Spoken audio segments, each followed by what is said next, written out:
पाकिस्तान और Qatar America Iran के दरमियान सालिसी के लिए मुतहर्रिक। अमेरिका और ईरान ने मुज़ाकरात बहाली से मुताल्लिक जवाबात जमा करा दिए।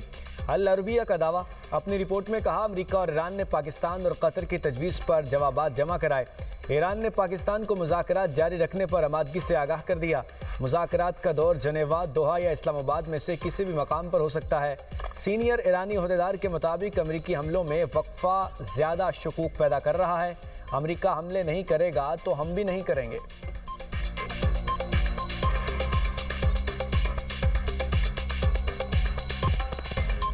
अमेरिकी सदर ट्रंप का ईरान पर हमले रोकने का हुक्म। ईरान ने भी जवाबी कार्रवाइयां मुअत्तल कर दी। अमेरिकी वेबसाइट के मुताबिक अमेरिकी सदर ने गुज़श्ता रात ईरान पर फौजी हमले का हुक्म वापस लिया। सदर ट्रंप फिलहाल मुज़ाकरात को वक्त देना चाहते हैं। ट्रंप ने 2 हफ्तों में पहली बार ईरान पर नए हमलों की मंजूरी नहीं दी। अमेरिकी नायब सदर और जनरल डीन केन की भी ईरान जंग को तूल देने की मुखालिफत। अमेरिकी सदर की ज़ेर सदारत व्हाइट हाउस में अहम इजलास।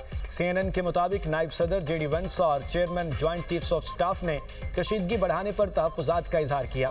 जनरल डीन केन ने ट्रंप को असलहे के ज़खायर में कमी और मुमकिना मनफी नताइज से आगाह किया। न्यूयॉर्क टाइम्स ने रिपोर्ट में दावा किया है कि जनरल डीन केन ने सदर ट्रंप को मशरक़ वस्ता में दिफाई निज़ाम मुतासिर होने से खबरदार किया है।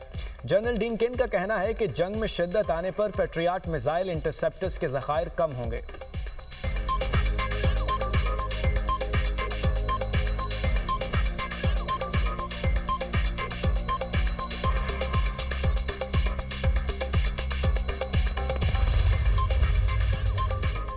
अमेरिका आबनाए हरमूज और ईरान को कमजोर करने के लिए अपने मकासद हासिल करने में नाकाम रहा। वाशिंगटन ने ईरान को कमजोर करने के लिए हर मुमकिन हरबा आजमाया।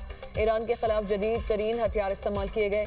तर्जमान ईरानी फौज जनरल अबू फजल शिकारची का बयान। कहा, अमेरिका ने वो हथियार भी मैदान में उतार दिए जो तीसरी आलमी जंग के लिए महफूज रखे थे। मौजूदा सूरत हाल अमेरिका के लिए नाकामी की अक्कास है। वाशिंगटन अब नई हिकमत अमली की तलाश में है। अमेरिका की जंग से मुमकिन दस्तबरदारी भी इसराइल की मंजूरी से मशरूत होगी।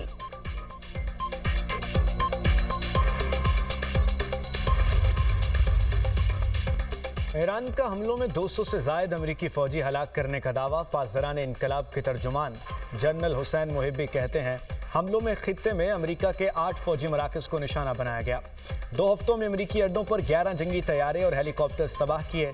17 ड्रोन शेल्टर में मौजूद F-15 जंगी तैयारा, P-8 तैयारा, C-17 ट्रांसपोर्ट तैयारा और 8 रिफ्यूलिंग एयरक्राफ्ट तबाह हुए।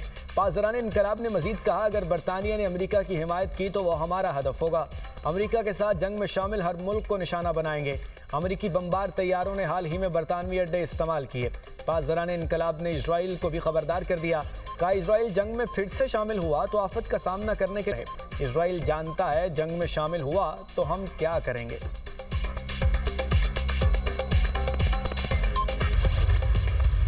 डिजिटल मार्केटिंग सर्विसेज करने वाला एक शख्स हमारी सिक्योरिटी एजेंसीज ने गिरफ्तार किया।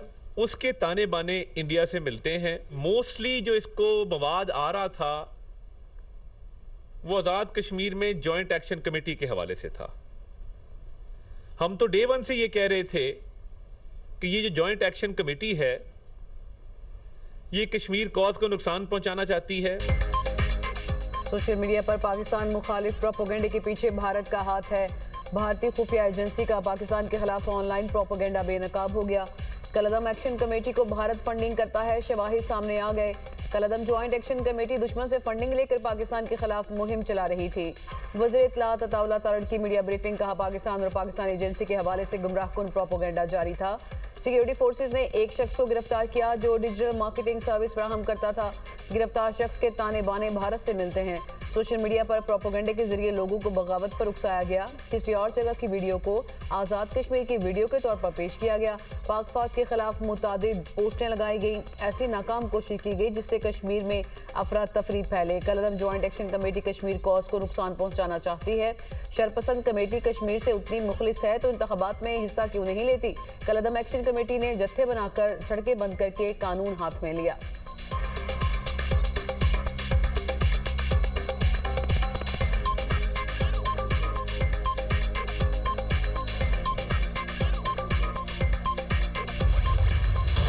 आज़ाद कश्मीर इलेक्शन का पहला मरहला मीरपुर डिवीज़न के 3 अजला में कल इंतखाबी मैदान सजेगा। 13 हलकों में वोटिंग होगी। पोलिंग स्टेशंस पर इंतखाबी सामान की तरसील। मीरपुर जिले की 4, भिंबर की 3, कोटली के 6 नशिस्तों पर वोटिंग होगी। 13 हलकों में 288 उम्मीदवार आमने सामने। नून और पीपल्स पार्टी के उम्मीदवारों में कांटे का मुकाबला मुतवक्के। IPP और आज़ाद उम्मीदवार भी मैदान में। मीरपुर में मजमूई तौर पर 14,437 वोटर्स रजिस्टर्ड हैं। 2,316 पोलिंग स्टेशन कायम। 1,241 इंतहाई हसास, 724 हसास करार। इलेक्शन की सिक्योरिटी के लिए मीरपुर डिवीजन में 18,560 एहलकार तैनात होंगे। पाक फौज के 2100 जवान भी इलेक्शन की सिक्योरिटी पर मामूर होंगे।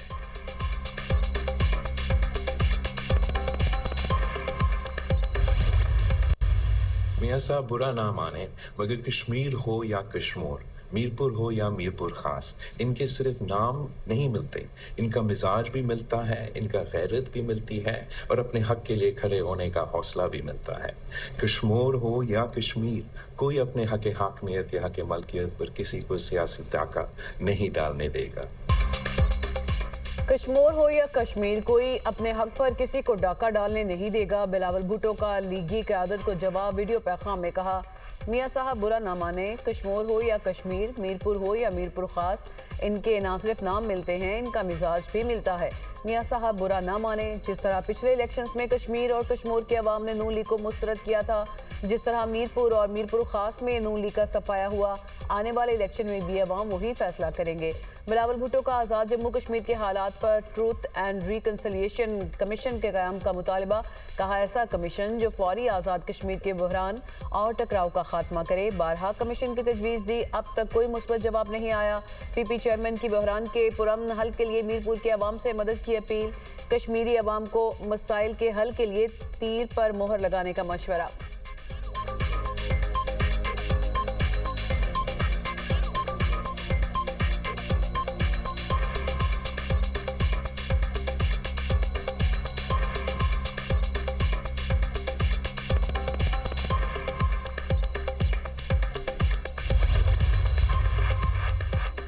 शर्जील मेमन का मुस्लिम लीग नून पर आज़ाद कश्मीर इलेक्शन में प्री पोल रिगिंग का इल्ज़ाम। सीनियर वज़ीर सिंध की मीरपुर में मीडिया से गुफ्तगू। कहा, इलेक्शन से एक दिन पहले कश्मीर में बसें आ जाती हैं। इलेक्शन कमीशन ने प्री पोल रिगिंग को जानबूझकर नज़रअंदाज किया। वफाकी वज़रा ने कश्मीर में डेरे डाल रखे हैं। कश्मीर में इलेक्शन कमीशन ने आंखें बंद कर रखी हैं। नून लीग वाले पंजाब में चोर दरवाजे से आए। आज़ाद कश्मीर इलेक्शन में धांधली नहीं होने देंगे। चोर दरवाजे से आने वालों को कश्मीरी शिकस्त देंगे। 20 करोड़ की बसें भेजकर कश्मीर के आवाम को बेवकूफ़ नहीं बनाया जा सकता। मुस्लिम लीग नून बताए, ख्वाजा आसिफ का बयान पार्टी पॉलिसी था।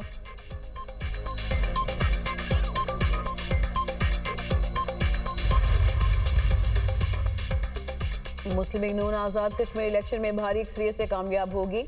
आज़ाद कश्मीर के अवाम नून लीग को वोट देकर तरक्की, खुशहाली और इस्तेहकाम का इंतखाब करेंगे। वफाकी वज़ीर एहसन इकबाल की मीडिया से गुफ्तगू। कहा, पंजाब में तरक्की और गवर्नेंस की मिसाल पूरे मुल्क के सामने है। एक तरफ पेशावर और कराची मॉडल, दूसरी जानिब लाहौर का तरक्याती मॉडल मौजूद है। कोई भी बाशऊर शहरी कराची या पेशावर तर्ज की तरक्की नहीं चाहेगा। कराची और पेशावर के अवाम भी लाहौर तर्ज की तरक्की दुश्मन है।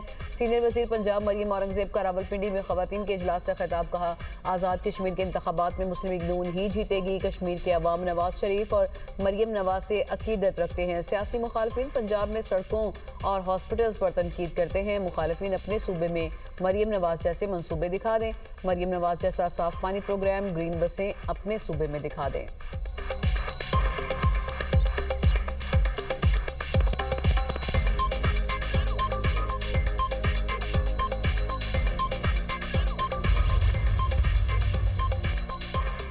चीफ इलेक्शन कमिश्नर आज़ाद जम्मू कश्मीर की आवाम से इंतखाबात में भरपूर शिरकत की अपील।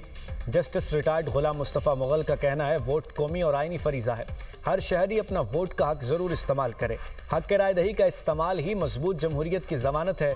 पोलिंग स्टेशंस पर मुकम्मल सिक्योरिटी इंतजामात किए गए हैं। शहरी बिला खौफ वोट डालें। रियासत वोटर्स की पोलिंग स्टेशन आमद के दौरान सिक्योरिटी यकीनी बनाएगी। वोटिंग के अमल में रुकावट डालने वालों के खिलाफ कार्रवाई होगी। अवाम वोट के जरिए बेहतर नुमाइंदों का इंतखाब करें।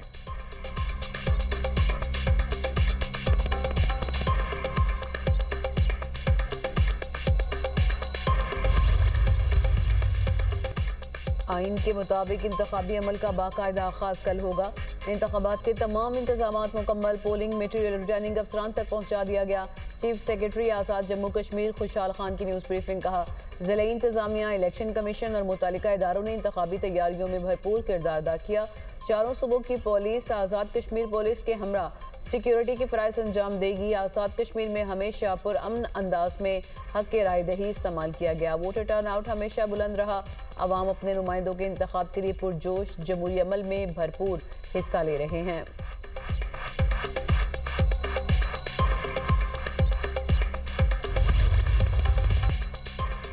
पंजाब के मुख्तलिफ शहरों में बारिशें। लियाकतपुर, पाकपतन, उच्च शरीफ और उकाड़ा में बादल बरसे।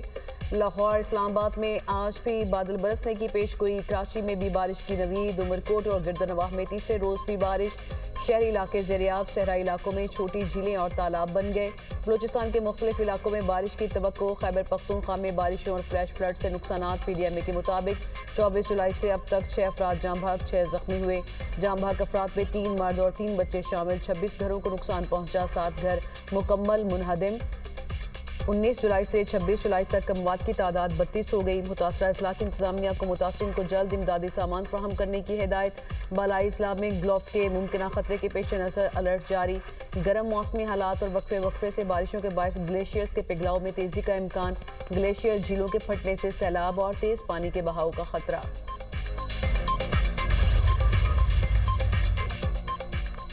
फिरोजवाला राना टाउन नाला भेड़ का बंद टूट गया। राना टाउन, पठान कॉलोनी, वंडाला नासिर समेत मुताद्दद इलाके डूब गए। घरों में 8-8 फुट पानी दाखिल।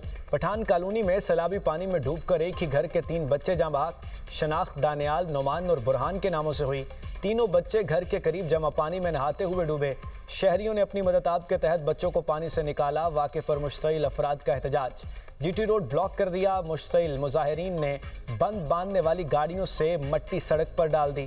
लाहौर और गुजरांवाला के दरमियान ट्रैफिक मुअत्तल रही।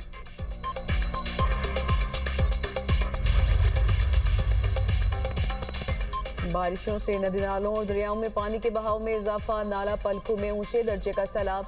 पानी की आमद 5000 क्यूसेक रिकॉर्ड। PDMA के मुताबिक नारोवाल के नाले में दरमियाने दर्जे के सैलाब की सूरत हाल है। दरियाए चनाब में मराला, खानकी, कादराबाद और त्रीमू के मुकाम पर निचले दर्जे का सैलाब है।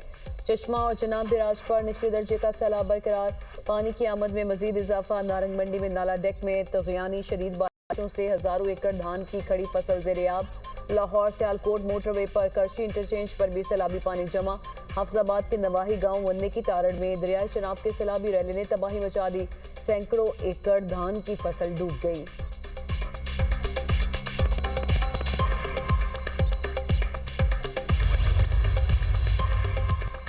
गिलगित बल्तिस्तान में अस्तोर वैली रोड की बहाली के दौरान लैंडस्लाइडिंग मलबे तले दबे एक्सक्यूवेटर ऑपरेटर को रेस्क्यू कर लिया गया। मलबे में धंसा एक्सक्यूवेटर निकालने के लिए रेस्क्यू ऑपरेशन। लैंडस्लाइडिंग के बाद अस्तोर वैली रोड की बहाली का काम मुतासरा मकाम की दूसरी जानिब से भी बहाली का काम शुरू कर दिया। डिप्टी कमिश्नर अस्तोर के शहरियों को गैर ज़रूरी सफ़र से गुरेज की हिदायत। दूसरी जानिब स्कर्दू का ज़मीनी राब्ता बहाल हो गया।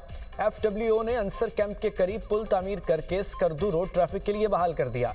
बारिश के बायस अंसर कैंप का पुल पानी में बह गया।